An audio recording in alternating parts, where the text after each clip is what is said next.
Joe Biden apparently is expressing frustration with Kyrsten Sinema and Joe Manchin. Joe Manchin has now moved on to taking issue with the raising of the debt ceiling. I mean, it's just sort of fascinating. These people are working in a bubble. And Joe Biden has finally decided that he's going to go on the road to promote aspects of the Build Back Better bill. It seems to me it's a little bit late. I mean, I guess it's better late than never, but Build Back Better late than never. Yes, it would have been a good idea to maybe go out and try and sell this. I don't know, 6 weeks ago, 6 months ago. Nevertheless, he's going out to do this. He's going to Michigan, to a swing state district in Michigan. I should say a swing district in Michigan. That's all well and good to provide some protection, I guess, for some of these House Democrats. But I don't know if he has been aware who's been coming to his office every couple of days. And they're not from Michigan. In fact, one of those people flew back from Arizona to Washington on Monday.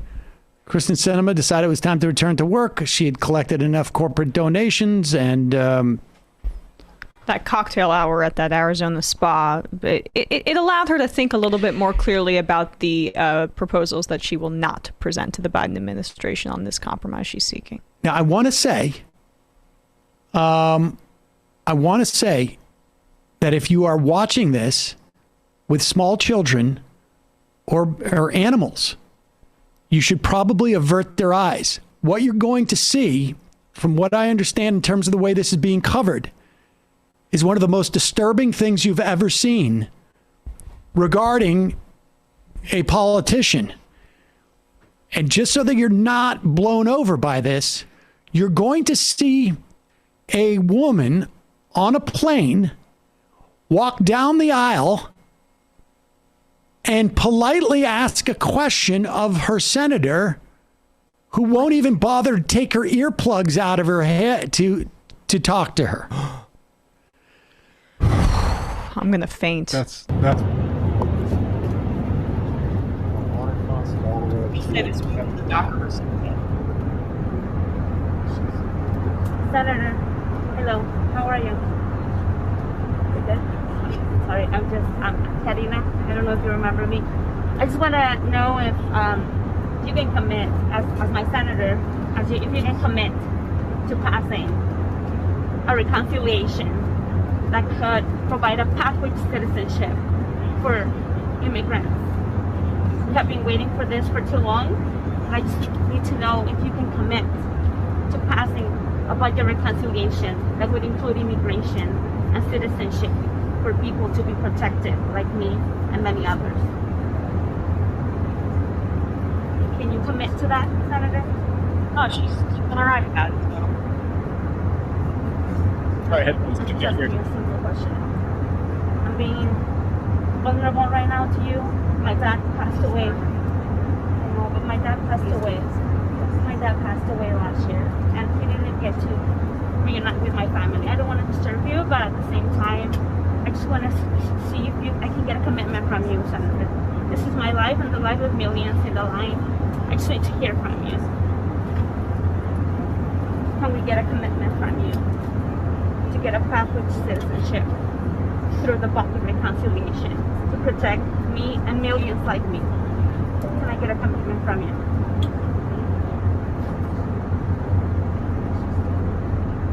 I think she nodded no. See that you don't want to respond. Thanks for your time. No.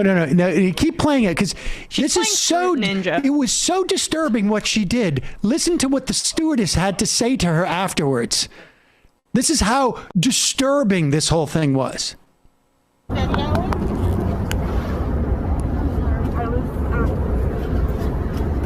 was just asking a question. Oh, okay. Did you even have a question?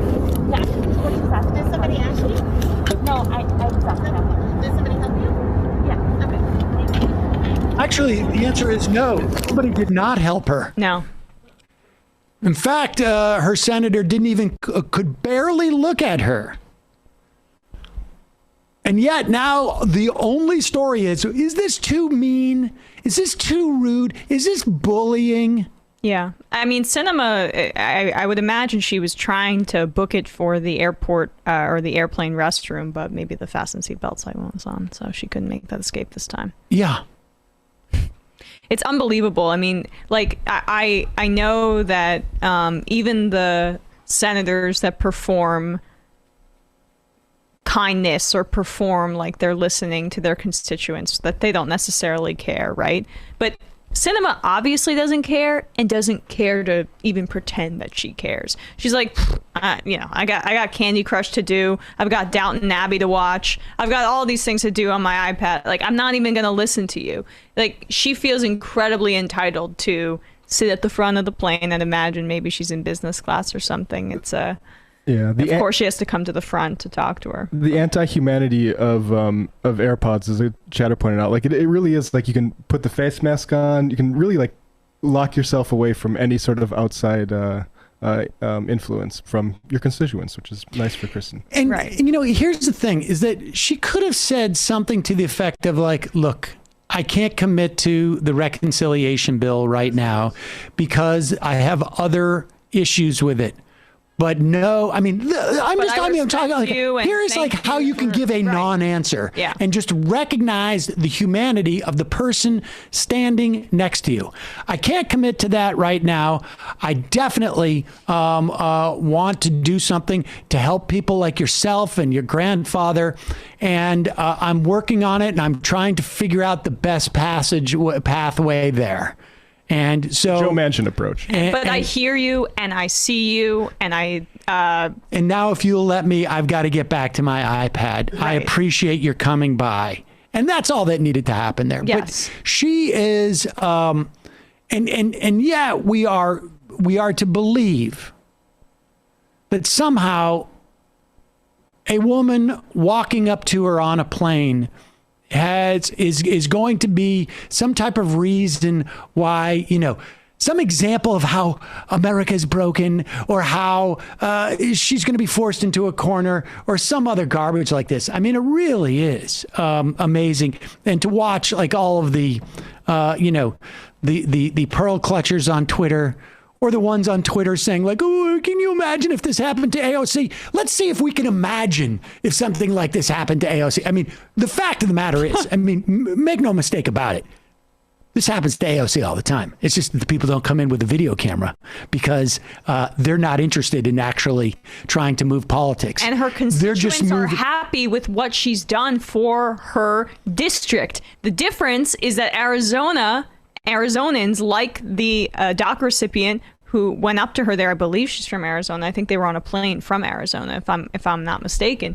Yeah, she is expressing her content with her representative. There's a reason why the Capitol Police will send representatives to provide protection for AOC. It is because more often than not, when those type of exchanges happen, they're not polite and or reading off a statement about immigration. They're coming up and they're swearing at her. They're telling her, they're saying all sorts of nasty things, and they're not videotaping it because they don't want to get in trouble. And I'm sick of I'm sick of divorcing the like substance of the conflict or the way in which the protest and the activism is happening from the like manner in which it is happening. The content from the forum. Why are we always focused on can this forum be like allowed?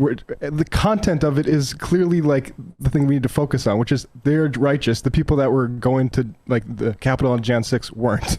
Right, exactly. And that makes it entirely different. Plus, no one here is threatening Sinema's life or safety or taunting her personally. Alluding to sexual assault of her. That's what happens to Ocasio-Cortez. Let's put up this. This is the only video that we have of someone, trying at least to harass. And this is not about harassing Kyrsten Sinema, right? It is about trying to get her to take a position on something that has material implications for that person. But play this clip just in case people forgot. This happened in May of 2019. I think this just resurfaced in May. We don't know when in 2019 it happened. 2019. May of last year, I think it came out, or this year it came out. Little thing, and you open it up and you whisper into her. Session. This is confession. This is Ocasio confession. Attack on Alexandria Ocasio-Cortez, I'm an American citizen. I pay your salary through the taxes that you collect from me through the IRS because I'm a tax-paying citizen of the United States. I'm a woman, I'm a female business owner, and I'm proud to be an American woman. And I do not support your socialist policies, and I do not support your murderous abortion policies. As a mother of 3 children, I'm appalled at New York's law for abortion, and it needs to end and it needs to stop now. You're bringing God's judgment on our country, and I'm against it, as well as my friends. So you need to stop being a baby and stop we were having blocking fun, your Marge. door. Yeah, exactly. I know. They were like, well, we got a few drinks before we decided to do a little tour of here, and you're making a bit about abortion. Making it serious. I love how she can Yeah. go from a person who doesn't know that a congresswoman doesn't make the laws for their state to being a congresswoman. Yeah, right. That's pretty good. And by the way, just so people don't, if in case they're confused, Marjorie Taylor Greene did not reside in New York 14 at that time, so it's a bit different. No, but she has the right to, sputter those inanities through that mail slot if they want. Sure, But what sure. she's saying is obviously very silly. Exactly. Folks, there's more of what you've just saw where that came from. That's if you hit the subscribe and like button. Thank you. Really, thank you.